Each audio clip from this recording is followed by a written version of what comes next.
There's a part of him that will feel vindicated by Kamala Harris' defeat. In his mind, he will be thinking, I told them only I could beat Donald Trump. Now, whether that's true or not, I think it's unlikely. But, this mythologizes his position. They got rid of me, they ran her, she lost, I would have won, basically. More fool you. There's a sort of sense of that. And there were all these strange, sort of things that happened during the campaign, like him wearing a MAGA hat, his wife wearing a very Republican-looking outfit yesterday, the red for Republicans, which was curious.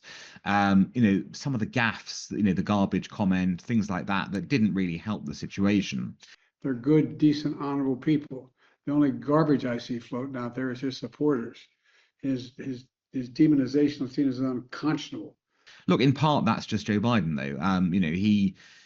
That was, Biden's always been gaffe prone, and he was always likely to, create a gaffe or two, even if he wasn't the candidate, if you allowed him, which of course you would allow him to speak because he's the president.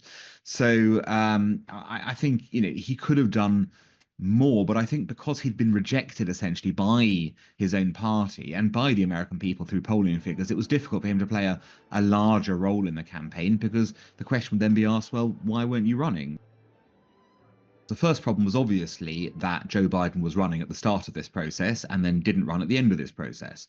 So whenever you have a last minute reshuffle of this kind. So I've decided the best way forward is to pass the torch to a new generation. It's very difficult for the new candidate to gain traction.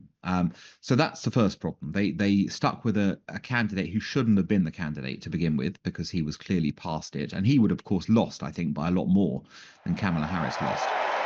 When I think about the path that we have traveled together, Joe, I am filled with gratitude. The Democrats lost for more than just Joe Biden. They lost because they hadn't delivered over 4 years. And that's not necessarily Biden's fault. There's a whole set of reasons for that. The worst thing Democrats could do from their perspective would be to blame Biden and then pivot to the left after this, going, we didn't infuse people enough, we need to go to the base. If they do that, they will be roundly defeated in 4 years' time.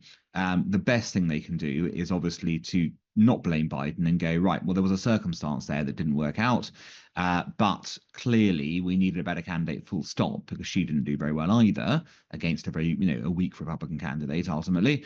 And what we need to do is focus on somebody who can better articulate the American mainstream. And that's really where they need to head if they really want to be serious about winning the White House in 4 years' time. I think there was just a lack of understanding of what the issues on the ground were, or if those were filtering through, they were not then being processed by the center of the party. If your big issues on the day are immigration and the economy, and you're talking about reproductive rights, which are, of course, an important matter in America, anywhere, but if they're not going to be the key thing that's driving voters, you're not connecting with the voters on the right sense. So I think part of it was the left have always underestimated Donald Trump. They've always thought this guy shouldn't be allowed to win. And because he shouldn't be allowed to win, they make the mistake of thinking he couldn't be allowed to win and wouldn't ever win as a result of it. They got sucker punched in 2016, and they got sucker punched again today.